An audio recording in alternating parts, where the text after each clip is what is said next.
İbn-i Qayyim rahimehullah yəni ləzzətləri əldə etmək haqqında fəsillər açır və sonra buyurur ki, tam ləzzət, sevinç və xoş yaşayış innəmə huvə fi ma'rifətillah.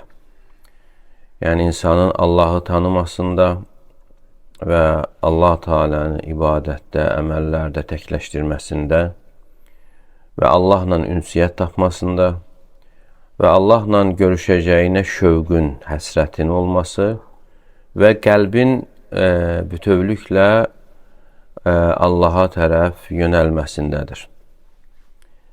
Deməli, xoşbəxt insan, yəni qəlbinin bu kimi işlərlə dolmasına görədir.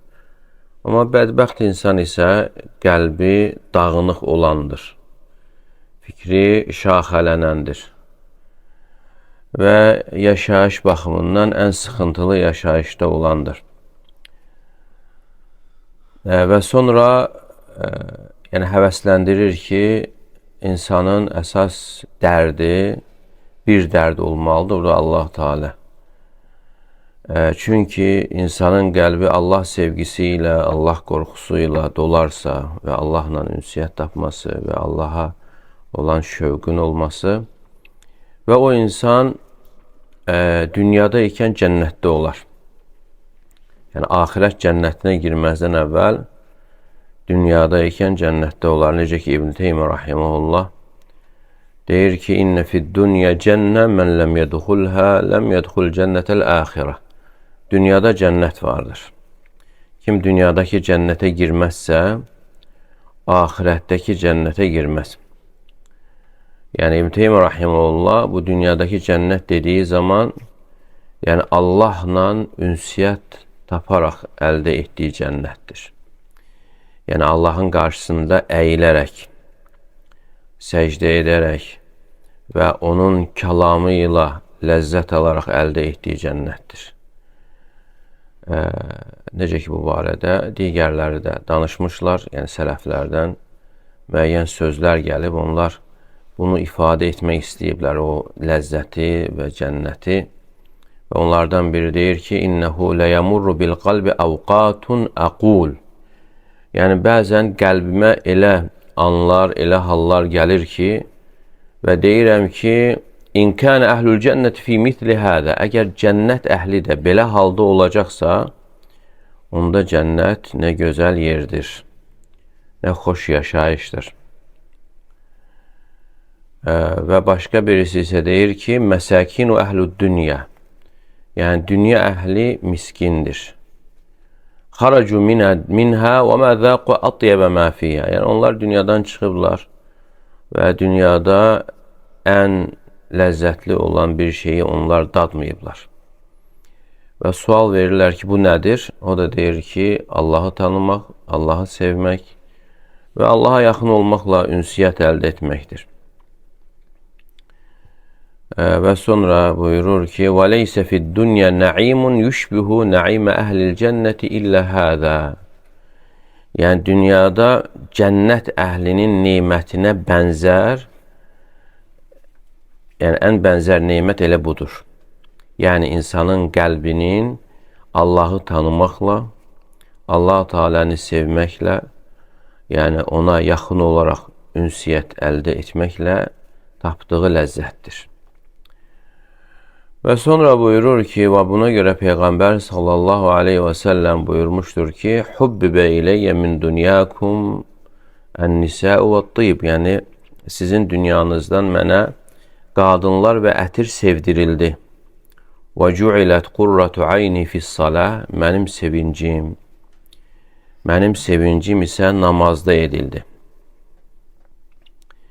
Yəni, Peyğəmbər sallallahu aleyhi və səlləm sadəcə qadınların və ətirin sevdirildiyini xəbər verir, amma onun ruhunun sevinci, rahatlığı, xoşbəxtliyi isə namazda edildiyini buyurur. Və cu'ilət qurratu ayni fis-salah. Yəni, mənim göz bəbəyim, sevincim, rahatlığım isə namazda edilmişdir. Və sonra buyurur ki, və qurratul ayni amrun fawqal mahabbə. Yəni sevinç, yəni sevgidən daha üstün bir məsələdir. Sevinç başqadır, sevgi başqadır. Sevinç sevgidən daha üstündür. Yəni qurratu ayn sevinç deməkdir. Və bir də var məhəbbət, sevgi. Sevinç sevgidən daha üstündür. Yəni ona görə ki, insan hər sevdiyində sevinç tapmaya bilir. Yəni ola bilər insan bir şey sevir, amma o sevdiyində sevinci yoxdur, rahatlığı yoxdur, xoşbəxtliyi yoxdur. Və sonra فَمَنِ اطَّلَعَ إِلَى حَالِ الْعَبْدِ فِي صَلَاتِهِ فَإِذَا كَمُلَ هَذِهِ الْحَالِ. Əgər insan namazda olan halına baxarsa və namazda olan halı düzələrsə və Rəbbi ilə olan ünsiyyəti və bir o qədər də insan sevinci əldə edir. Yəni Peyğəmbər sallallahu aleyhi və səlləm bunu əldə etmişdir. Namazda olan sevincini, rahatlığını və deyərdi ki, ya Bilal, ərihnə bis-salah. Ey Bilal, bizi namazla rahatlandır. Yəni iqamə ver və biz namaza daxil olaraq rahatlığımızı, sevincimizi namazda tapaq. Yəni Peyğəmbər sallallahu aleyhi və səlləmin rahatlığı namazda idi. Və bunun da təsdiqi Allah Teala'nın kəlamındadır. وَاسْتَعِينُوا بِالصَّبْرِ وَالصَّلَاةِ وَإِنَّهَا لَكَبِيرَةٌ إِلَّا عَلَى الْخَاشِعِينَ. Yəni siz səbir və namazla yardımlaşın, yardım istəyin. Həqiqətən o böyük bir şeydir, qorxanlardan başqa. Yəni xuşu içərisində namazı qılanlar namazda rahatlığını tapırlar. Yəni onlar namazın uzunluğu ilə ləzzət alırlar və həmçinin namaza erkən getməyə çalışırlar. Yəni çünki bilirlər ki, onların qəlblərinin rahatlığı və ünsiyyəti namazda hasil olur. Və sonra buyurur ki, وَمِمَّا يَنْبَغِ أَنْ يُعْلَمْ أن الصلاة التي تقر بها العين ويستريح بها القلب هي التي تجمع 6 مشاهد. Bilinməlidir ki, yəni insanın sevinci, göz bəbəyini əldə etdiyi namaz, hansı ki o namazda rahatlığını, xoşbəxtliyini, sevincini tapır və o namazdır ki, orada insan 6 halı özündə cəm edər. 6 halı, 6 məşhədi özündə cəm edər. Onlardan birincisi ixlas məşhədidir. İxlas halıdır. Yəni insanı namaza yönəldən, ona çağıran, yəni Allah qatında olana rəğbətinin olmasıdır və ona olan sevgisidir. Allahın rizasını qazanmaqdır və ona yaxın olmasıdır. Allahın əmrinə riayət etməsidir. Yəni belə ki, onu namaza yönəldən, onu namaza sövq edən dünyavi məqsədlərdən, paylardan, nəsiblərdən heç biri olmamalıdır. Yəni namaza gəldiyi zaman, yəni uca Rəbbinin rizasını qazanmaq məqsədi ilə və ona olan sevgisi ilə gəlməli və onun əzabından qorxaraq və onun bağışlamasına və savabına ümid bəsləyərək gəlməlidir. Deməli, insan namazda bu halı əldə etmək istəyirsə və istəyirsə ki, namaz onun göz bəbəyi olsun və namaza girdiyi zaman namazdan çıxmaq istəməsin, namazda sevincini tapsın, yəni bu 6 halı özündə cəm etməlidir. Əgər bunları cəm edərsə, namaz insanın göz bəbəyi olar, onun sevinci olar, onun rahatlığı olar.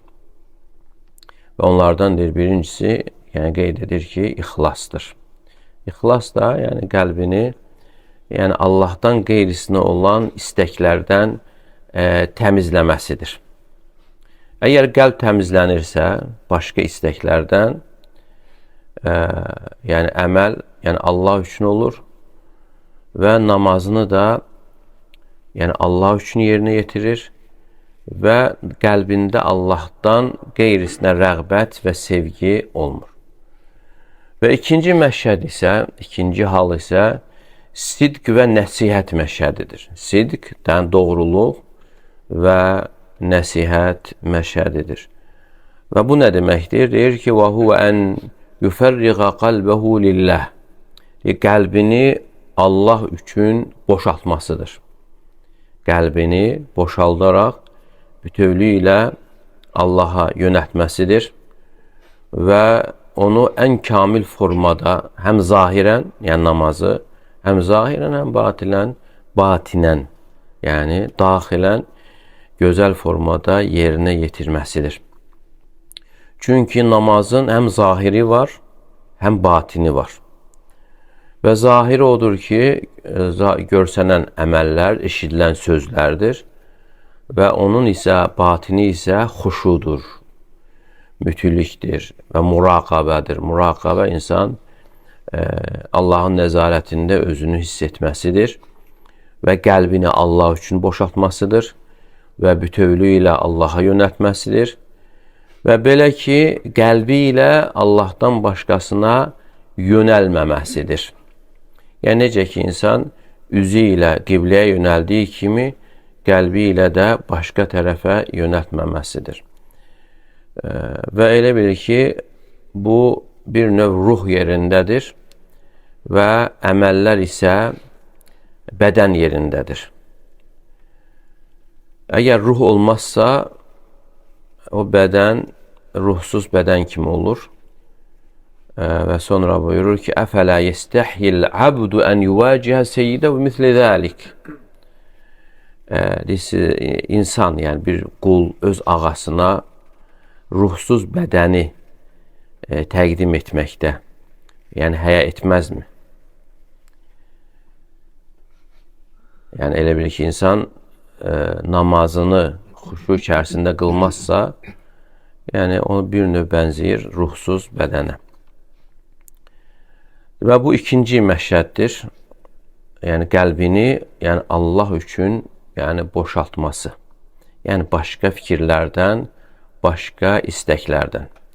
Yəni ixlaslı insanın muradı, məqsədi tək olur və sonra öz istəyində sadiq olur və onun istəyində yəni Allahdan başqası olmur. فحصل بهذا الفرق بين الإخلاص والصدق. Yəni bununla ixlasla sidq arasında olan yəni fərq. Necə ki İbn Rəcəb rahimehullah buyurur ki, "Bi'annel ihlas və tevhidul murad." İxlas insanın muradının təkləşməsidir. Sidq isə istəyinin tək olmasıdır. Və sonra buyurur ki, üçüncü məşhəd, üçüncü hal isə tabiçilik və nümunə götürmək məşhədidir. Yəni insan namazını qıldığı zaman həris olmalı, çalışmalıdır ki, yəni Peyğəmbər sallallahu aleyhi və səlləmin namazını qılsın. Və insanların sonradan ortaya çıxartdığı işlərdən üz çevirsin, yəni artırmalardan və azaltmalardan, yəni Peyğəmbər sallallahu aleyhi və səlləmdən nəql olunmayan işlərdən və nə qədər insan sünnəyə tabi olmağa çalışarsa, bu da həmçinin onun namazının onun üçün göz bəbəyi olmasına səbəb olur. Yəni namazda yəni sevinç əldə etməsinə.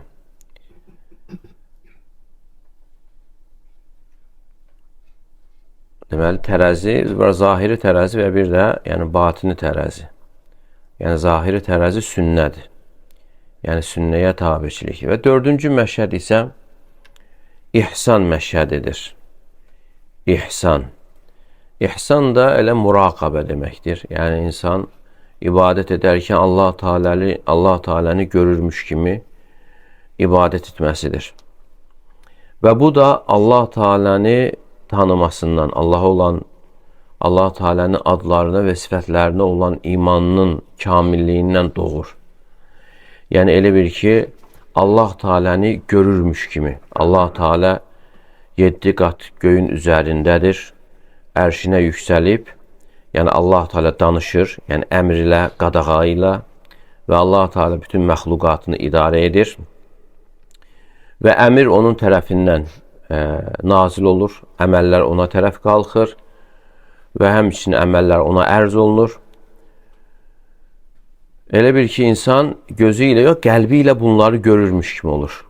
Allah Teala'nın adlarını və sifətlərini müşahidə edir. Yəni Allah Teala qayyumdur, hər şeyi idarə edən, diridir, hər şeyi eşidəndir, görəndir, izzət sahibidir, hikmət sahibidir, əmr edən, qadağa edəndir. Allah Teala sevir və buğz edir, razı qalır, qəzəblənir və Allah Teala istədiyini edir. Və Allah Teala istədiyini hökm verir, ərşinin üzərindədir.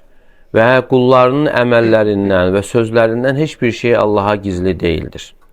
Allah Teala buyurur: "Ya'lemu xainətel a'yuni və ma tuxfis sudur." Allah Teala gözlərin xain baxışını da bilir, sinələrdə gizlədənləri də. Deməli, bu ihsan halı, məşhədi qəlb əməllərinin əsası sayılır. Bu insanda həya, təzim, Allahı ucaltmaq, Allah qorxusu, Allah sevgisi yaradır və həmçinin Allaha təvəkkül yaradır. Allaha mütülük, Allahın qarşısında zəlillik, mütülük yaradır və bu da insandan bütün vəsvəsələri kəsir. Bu nəfsi danışıqları aradan qaldırır və qəlbi Allaha tərəf toplayır, yönəldir. Fəhazzul abdi minəl qurbi minallah və insanın Allahdan, yəni Allaha olan yaxınlığından payı bu ihsan məqamından olan payına görədir. Yəni ihsan məqamını insan nə qədər gerçəkləşdirərsə və bir o qədər də Allah Teala'ya yaxınlığından payı bir o qədər çox olur. Və həmçinin buna görə namazı fərqlənir. Buna görə namaz fərqlənir. Və belə ki, iki nəfərin, iki kəsin, iki insanın, iki kişinin namazı arasında göylə yer qədər fərq olur. Baxmayaraq ki, onların qiyamı, rükusu və səcdələri eynidir. Deməli, ihsan haqqında da Peyğəmbər sallallahu aleyhi və səlləm buyurmuşdur ki, "U'budillâhe keenneke tarah." Yəni, Allaha ibadət etdiyin zaman elə ibadət et ki, elə bir ki, onu görürsən. "Fə illəm təkun tarahu fə innehu yarak." Və görməsən də o səni görür. Yəni, Allahın nəzarətində özünü hiss edərək ibadət etmək. Ona görə bunlar ihsan məqamının birinci məqamı, üstünlüyü müşahidə məqamıdır. Yəni, ev ki, Allahı görürmüş kimi, necə ki, o yuxarıda qeyd elədi. İkincisi isə muraqabədir. İnsan bunu əldə edə bilməzsə, muraqabə, yəni Allahın nəzarətində hiss edərək ibadət etməsidir. Deməli, ihsan məqamı qəlb əməllərinin əsasıdır. Qəlb əməlləri, hansı ki, əsas əməllər qəlb əməlləridir. Çünki bədən üzvləri içərisində ən şərəfli orqan qəlbdir və ən şərəfli əməllər, ibadətlər də qəlbə aiddir və bunun da əsası ihsandır. Və buna görə də bu əməl insanda Allah sevgisi, Allaha təzim, Allah qorxusu yaradır insanda. Və buna görə ihsan əhli, yəni imanı ən kamil olan kimsələrdir. Necə ki, iman əhli də İslamı ən kamil olan kimsələr. Çünki dərəcə baxımından ən üstün olan ihsandır. Müsəlman, mömin, sonra isə muhsin gəlir. Və sonra İbn-i Qayyim Rahiməhullah buyurur ki, namazda sevinci əldə etmək, yəni namazın insan üçün qurratu ayn olması, göz bəbəyi olması üçün 5-ci hal, məşhəd məqam minnət məqamıdır. Minnət, məşhədul minnə. Yəni insan bilməlidir ki, onu bu məqama yönəldən Allah Teala'dır. Müvəffəq edən, qəlbini və bədənini Allaha xidmətə yönəldən Allah Teala'dır. Əgər Allah Teala olmasaydı, bunlardan heç biri olmazdı. Deməli, insan bunu düşünməlidir. Yəni, namaz qıldığı zaman, səcdə etdiyi zaman, digər xeyir əməllərə müvəffəq olduğu zaman bilməlidir ki, bunlar hamısı Allahdandır. Necə ki, sahabələr deyərdilər ki, vallahi ləvlallahu məhtədeynə. Allaha and olsun ki, Allah Teala olmasaydı, biz hidayət olmazdıq. Və la təsaddaqnə və la salleynə. Biz nə sədəqə verərdik, nə də namaz qılardıq. Və Allah Teala Hücrət surəsində buyurur ki, yamunnun aleykə ən əsləmu. Yəni, onlar İslam'a gəldiklərinə görə sənə minnət qoyurlar. Qul la təmunnu aleyhi isləməkum. De ki, siz İslamınızı, İslam'a gəlməyinizi mənə minnət qoymayın. Bəlillahu yamunnu aleykum ən hədəkum lil iman in kuntum sadiq. Əksinə Allah Teala sizi imana hidayət etdiyinə görə minnət qoyar, əgər siz bunda doğrusunuzsa. Yəni, buyurur ki, müsəlmanı müsəlman edən Allah Teala'dır. Namaz qılanı namaz qılan edən Allah Teala'dır. Necə ki, İbrahim əleyhissalam duasında deyərdi ki, Rabbena vec'alna muslimeyni leke ve min zurriyetina ummeten muslimeten leke ve erina menasikena. Yəni, ey Rəbbimiz, bizi sənə təslim olan kimsələrdən et və zürriyyətimizi də sənə təslim olan bir ümmət et. Və ibadət yerləri bizə göstər. Və başqa ayədə gəlir ki, Rabbi cealni muqiməs salati və min zurriyyəti. Yəni, ey Rəbbim, məni və zürriyyətimi namazı iqamə edənlərdən et. Məni və zürriyyətimi namazı iqamə edənlərdən, doğru düzgün qılanlardan et. Yəni, bu da olduqca mühüm duadır. Gərək hər kəs bu duanı çoxalsın. Məni və zürriyyətimi namazı, İbrahim əleyhissalam duasıdır. Və bu dua olduqca əzəmətli bir duadır. Məni və zürriyyətimi namazı gerçəkləşdirənlərdən, doğru düzgün şəkildə yerini yetirənlərdən et. Deməli, nemət hamısı Allahdandır, Allaha aiddir. Yəni, insan ibadət etdiyi zaman, itaat etdiyi zaman, yəni bu Allah Teala'nın quluna olan ən böyük nemətidir. Allah Teala buyurur, وَمَا بِكُمْ مِنْ نِعْمَةٍ فَمِنَ اللّٰهِ. Sizə verilən hər bir nemət Allahdandır. Və həmçinin başqa ayədə buyurur, وَلَكِنَّ اللّٰهِ حَبَّبَ إِلَيْكُمُ الْإِيمَانَ وَزَيَّنَهُ فِي قُلُوبِكُمْ. Yəni, Allah Teala'dır sizə imanı sevdirən, imanı sizin qəlbinizdə bəziyən, gözəlləşdirən. وَكَرَّهَ إِلَيْكُمُ الْكُفْرَ وَالْفُسُوقَ وَالْعِصْيَانِ. Sizə küfrü, fasiqliyi və asiliyi pis göstərən odur. Onlardır doğru yolda olanlar. Yəni, insanın imanı sevməsi, onu gözəl görməsi, küfrü, fasiqliyi və asiliyi pis görməsi bu Allahın nimətidir. Necə ki, ayənin son ikinci ayədə gəlir ki, fadlan minallahi və ni'mə. Yəni, bu Allahın lütfü və nimətidir. Yəni, kiminsə ağlına, hünərinə görə deyil. Yəni, Allah Teala'nın nimətidir ki, sən imanı sevirsən. Küfrü, fasiqliyi, günahları pis görürsən. Və bu da bu məşhədlər, hallar içərisində ən əzəmətlisi və ən qul üçün ən faydalısı sayılır. Yəni, insanın tövhidi nə qədər güclü olarsa və bir o qədər də yəni insanın bu məşhəddən, bu haldan da payı daha çox olur. Və sonra buyurur ki, yəni burada faydalar vardır. Minnət, nemət məşhədində, yəni bunu insanın bilməsi, onunla, yəni qəlbi ilə ücb arasına girir. Yəni artıq insan etdiyi əməli özündən görməsinin qarşısını alır. Yəni insan biləndə ki, yəni neməti bəxş edən Allah Teala'dır, müvəffəq edən odur, hidayət edən odur və bunu yaxşı bilərsə, insan heç vaxt yəni əməli özündən görməz, etdiyi əməli ilə qürrələnməz və xoşal olmaz və bu onun qəlbindən qaldırılar.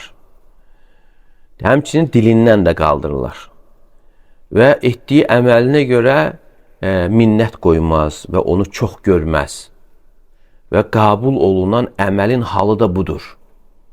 Yəni insan nə qədər əməli çox etməsinə baxmayaraq əməli çox görmür. Günahları çox görür, amma yaxşı əməlləri heç vaxt çox görmür. Çünki bütün bilir ki, bunlar Allahdandır. Və həmçinin bunu bilməyin faydalarından odur ki, həmdi, şükrü, tərifi onu verənə, o neməti verənə, onu layiq olana yönəldir. Və özünə, yəni özündə belə bir şey görmür. Və bilir ki, bütün bunlar hamısı Allaha aiddir. Necə ki, nemət Allahındır və lütf ona aiddir, xeyirlərin hamısı Allahın əlindədir. Və bu da tövhidin tamamlığındandır. فَلَا يَسْتَقِرُّ قَدَمُهُ فِي مَقَامِ التَّوْحِدِ إِلَّا بِعِلْمِ ذَلِكَ وَشُهُودِهِ. Yəni insanın ayağının tövhid məqamında sabit qədəm olması bu halı bilməsinə görədir. Əgər bunu bilərsə və bunda möhkəm olarsa və bunun üzərində digər faydalar ortaya çıxır, Allah sevgisi, Allah Teala ilə ünsiyyət tapmaq və Allahla görüşməyə şövqün, həsrətin olması və Allahı zikr etməklə nemət əldə etmək, ləzzət əldə etmək, hansı ki, dünya nemətləri bunun yanında heç nədir, yəni müqayisə olmayacaq dərəcədədir. وَمَا لِلْمَرْءِ خَيْرٌ فِي حَيَاتِ إِذَا كَانَ قَلْبُهُ عَنْ هَذَا مَصْدُودًا. Yəni insanın həyatında xeyir ola bilməz, əgər qəlbi buna qarşı bağlıdırsa, yəni nemətləri görmürsə Allah Teala tərəfindən. وَطَرِيقُ الْوُصُولِ إِلَيْهِ عَنْهُ مَسْدُودًا. Və ona çatdıran yol bağlıdırsa. Yəni əksinə necə olacaq?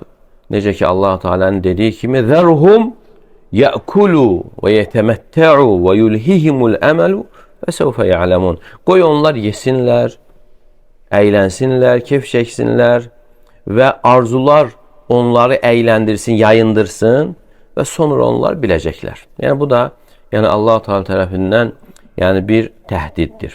Yəni bu 5-ci məşhəd və sonuncu məşhəd isə 6-cı hal, məqam məşhədü təqsir və buyurur ki, müqəssirlik halıdır. Müqəssirlik. Yəni insan nə qədər əmri, yəni Allahın əmrini, itaəti yaxşı yerinə yetirməyə çalışsa belə, bütün gücünü sərf etsə belə, yenə müqəssirdir. Yəni müqəssir odur ki, tam şəkildə yerinə yetirən deyil. Yəni Allah Teala'nın haqqı bundan daha böyükdür. وَالَّذِي يَنْبَغِي أَنْ يُقَابَلَ بِهِ مِنَ الطَّاعَةِ وَالْعُبُودِيَّةِ وَالْخِدْمَةِ فَوْقَ ذَلِكَ بِكَثِيرٍ. Yəni Allah Teala'nın haqqı onun etdiyi ibadət, itaət və xidmətdən qat-qat böyükdür. Yəni Allah Teala'nın əzəməti özünə layiq şəkildə qulluğu gərəkdirir. Əgər hökümdarların xidmətçiləri, onların nökərləri, yəni onlara qarşı davranarkən onları ucaldır, təzim edir, hörmət edir və həya edir, qorxur, yəni hətta qəlblərini onların yanında başqa bir şeylərdən boşaldırlar. Əgər bu belədirsə, gör göylərin və yerin Rəbbi, hökümdarların hökümdarı necə? Yəni bu daha ucasına layiq deyilmi? وَإِذَا شَهِدَ الْعَبْدُ مِنْ نَفْسِ أَنَّهُ لَمْ يُوَفِّ رَبَّهُ فِي عُبُودِيَّتِهِ حَقَّهُ. Yəni əgər insan özündə bilərsə ki, Rəbbinə olan qulluğunda onun haqqını ödəməyib, heç yaxın belə gəlməyib, onda öz müqəssirliyini bilər. Onda yerdə nə qalır? Bağışlanma diləmək. Və öz müqəssirliyinə görə üzrxahlıq diləmək, səhlənkarlığına görə və tələb olunan şəkildə yerinə yetirmədiyinə görə. Və ənəhu ilə ən yəğfirə lehu ubudiyyə və ya'fu anhu fiyyə əhvac minhu ilə ən yatlubə minhu aleyhə thəvabə. Yəni insan düşünməlidir ki, etdiyi ibadətinə görə bağışlanmağa olan ibadətinə görə bağışlanması və bağışlanmağa olan ehtiyacı o ibadətinə görə savab tələb etməsindən daha üstündür. Yəni daha böyük ehtiyacı var.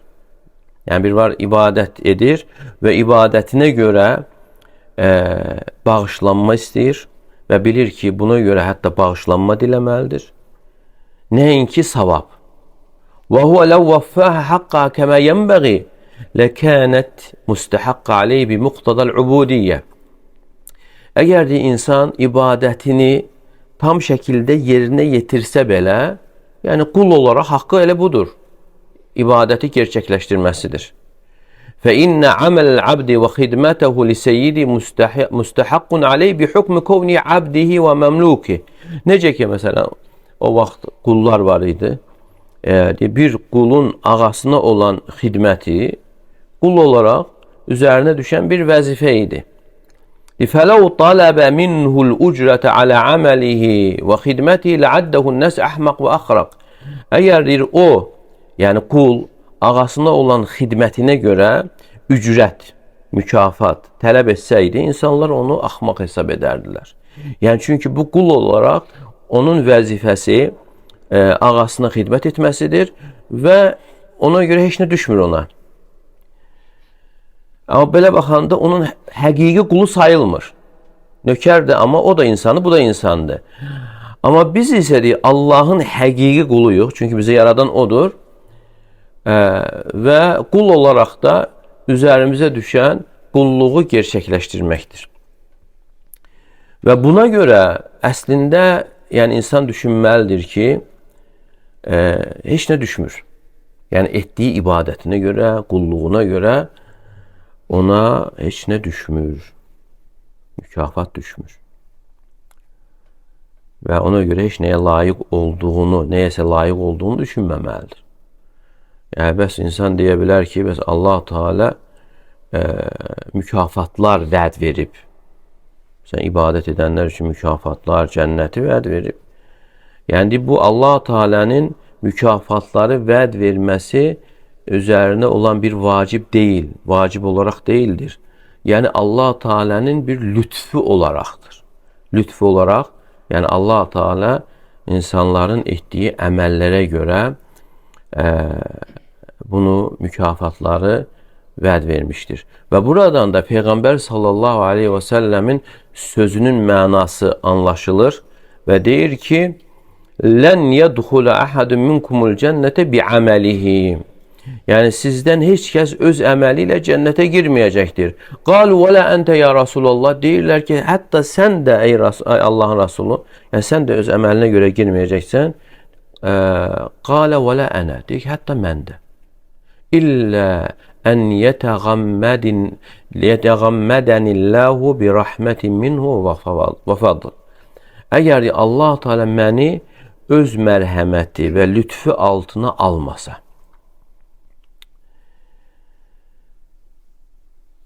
yəni bu da onu bildirir ki, insanın cənnətə girməsi Allah Teala'nın lütfü sayəsindədir, mərhəməti sayəsindədir. Yəni bizim etdiyimiz əməllər qarşılıq ola bilməz, əvəz ola bilməz. Yəni insan etdiyi əməlinə görə hər hansı bir nemətə layiq olduğunu yəni düşünə bilməz. Yəni digər hədisdə də gəlir ki, insan həddi buluğa çatandan ölən günə qədər bütün ömrünü səcdədə keçirsə, Allah Teala'nın bəxş elədiyi nemətlərdən birisinin əvəzini verə bilmir. O ki qaldı saysız, yəni hesabsız nemətlər. Ona görə bu məşhəd, yəni bu məqamı anlamaq olduqca mühümdür. Yəni 6-cı məşhəd müqəssirlik məqamıdır. Yəni birincisi, yəni insan düşünməlidir ki, nə qədər əməli yaxşı yerinə yetirməyə çalışsa da, bütün gücünü sərf etsə də tam şəkildə yerinə yetirməsi mümkün deyil. Və ona görə ibadətlərdən sonra nə buyurulub? İstiğfar. Fərz namazından sonra dərhal istiğfar buyurulur. Və ona görə insan bunu anlayaraq deməlidir. Estağfirullah, estağfirullah, estağfirullah. Yəni görürsən fikir başqa yerə gedir və səhlənkarlıq edir. Və o səhlənkarlığına görə insan müqəssirliyinə görə istiğfar edir. Bağışlanma dilir ki, ya Rab, yəni bağışla ki, namazı düzgün qılmadım. Tam şəkildə tələb olunan formada yerinə yetirmədim. Yəni fikir versə görərsiniz ki, əzəmətli ibadətlərin hamısının sonu istiğfarla tamamlanır. Gecə namazı Allah Teala cənnət əhlini vəsf edərək buyurur ki, "Kanu qalilan minəl-leyli ma yehca'un." Yəni onlar gecənin az hissəsini yatardılar. "Və bil əsharihum yestəğfirun." Səhər vaxtları, yəni sübh namazından əvvəl onlar istiğfar edərdilər. Və buradan da İbn Teymiyyə rahimehullah buyurur ki, sübhə az qalmış ən əfzəl ibadət istiğfardır. Yəni sübh namazına az qalmış ən əfzəl ibadət istiğfardır. Allahdan bağışlanma diləmək. Yəni bir var insan gecəni yəni boş şeyə görə, yaxud da haramlara, televizora baxdığına görə istiğfar etməsi. Bir də var, yəni onlar cənnət əhli nəyə görə istiğfar edirlər? İbadət edir və ibadətlə yanaşı yenə özlərini müqəssir görürlər. Yəni bu olduqca mühüm, yəni məqam sayılır. İnsan belə görərsə, onda namaz və yaxud da ibadətlər onun üçün yəni göz bəbəyi olur. Həcdən sonra istiğfar gəlir, digər əməllərdən sonra istiğfar gəlir və ona görə istiğfar ona görədir ki, yəni insan nə qədər əməli yaxşı yerinə yetirməsinə baxmayaraq yenə tam şəkildə mümkün deyil. Və ikincisi deyir, yerinə yetirsə belə, mümkün deyil. Fərz edək ki, yerinə yetirsə belə, yəni insan düşünməlidir ki, Allah Teala bundan da ucasına layiqdir. Bundan da ucasına layiqdir. Ona görə bu 6 məşhəd. 6 məşhəd. Birincisi nə oldu? İxlas. İkincisi sidq və nəsihət. Sadiqlik, yəni insan qəlbini boşaltması başqa şeylərdən. Necə ki, bədəni ilə yönəldiyi kimi qəlbi ilə də yönəlməsi Allaha tərəf. Üçüncüsü tabeçilik.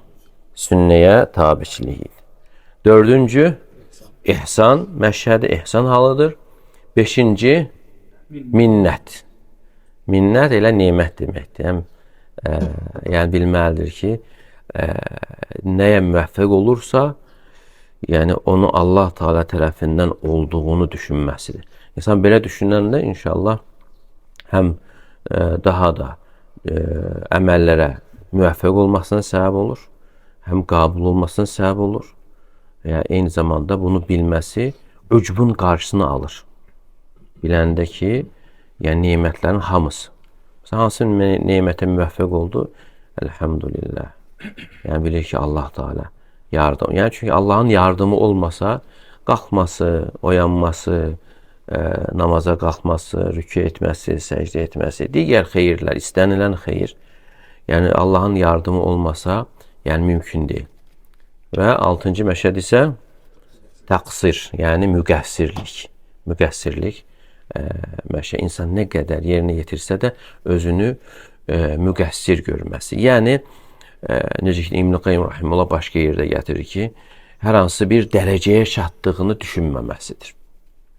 Əgər insan istəyir elmdə olsun, istəyir əməldə olsun, ibadətdə olsun, bir də hər hansı bir dərəcəyə çatdığını hiss edərsə, elə bir hisslər gələrsə ona, yəni maşallah mən özümə görə bir möminəm, ibadətlərim var.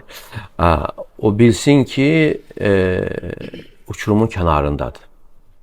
uçurumun kənarındadır. Dərhal oradan qurtulmağa çalışmalı, xilas olmağa çalışmalı. Və deyir, insan özünü necə görməlidir? Maraqlı bir misal gətirir. Özünü ayaq altında sındırılaraq tikə-tikə ovxalanmış saxsı qab kimi görməlidir. Saxsı qabdır, sındırılır, toza dönür. Toza dönəndən sonra yararsız olur.